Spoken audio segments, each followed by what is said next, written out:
Listen carefully. If people can trigger you, they control you. Pause, let that sink in. Every time someone's words ruin your mood, every time a message, a look, a comment shakes you, you hand over your power without a fight. And the worst part, most of the people triggering you aren't even trying. They're careless, they're unconscious, they're weak. Yet somehow, they rule your inner world. That ends now. Because the moment you stop reacting, you become untouchable. The Stoics understood something most people never wills. No one can disturb your mind without your permission. Marcus Aurelius ruled an empire surrounded by betrayal, sickness, and war. Yet he wrote this to himself, quietly, in his journal. Choose not to be harmed, and you won't feel harmed. Not because the world is kind, but because your mind decides what enters. You don't suffer because of what people say. You suffer because you argue with it inside your head.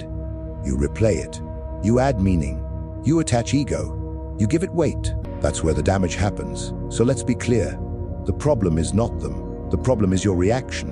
And reactions are optional. Most people live like exposed nerves. Anyone can touch them. Anyone can provoke them. Anyone can pull them off balance. A Stoic does the opposite. He builds distance. He creates space between stimulus and response. He observes before he reacts. And in that space lies freedom. Here is the truth most people don't want to hear. If someone can make you angry, they can make you obedient. If someone can insult you and change your behavior, they control your emotional steering wheel. And control over emotions is control over destiny.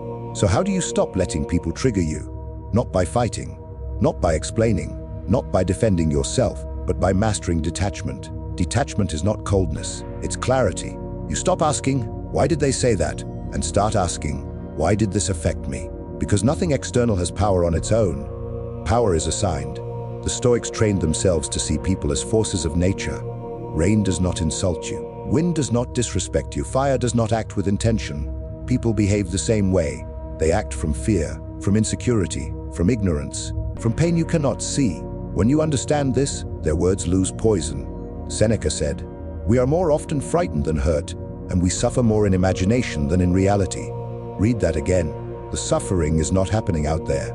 It's happening in your interpretation. So next time someone tries to trigger you, do this. Pause.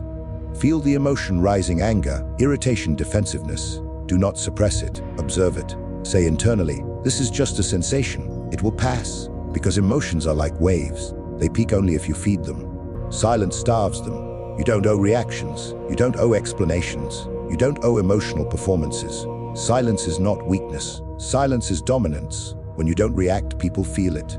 They feel the imbalance. They expect chaos. They expect defense. And when it doesn't come, they feel exposed. Calm are nerves, unstable people. That's why emotionally disciplined people are rarely provoked. They don't live at the surface. They operate from depth, and depth cannot be shaken by noise. Another hard truth. People trigger you at the level you haven't mastered. If criticism hurts, there is insecurity. If disrespect enrages you, there is ego. If rejection destroys you, there is attachment. This is not an insult. This is a map. Every trigger is a teacher. It points to unfinished work inside you. So instead of reacting outward, use the moment inward. Ask, what part of me felt attacked? Then strengthen that part. The Stoics didn't seek comfort. They sought resilience. They trained themselves daily, mentally, to expect disrespect, misunderstanding, rejection. Not to become bitter, but to become prepared. When you expect nothing from people, they lose leverage over you. Expectation is the root of emotional slavery. You expect fairness. You expect understanding. You expect validation. The world owes you none of that. And once you accept this, you stop bleeding over every interaction.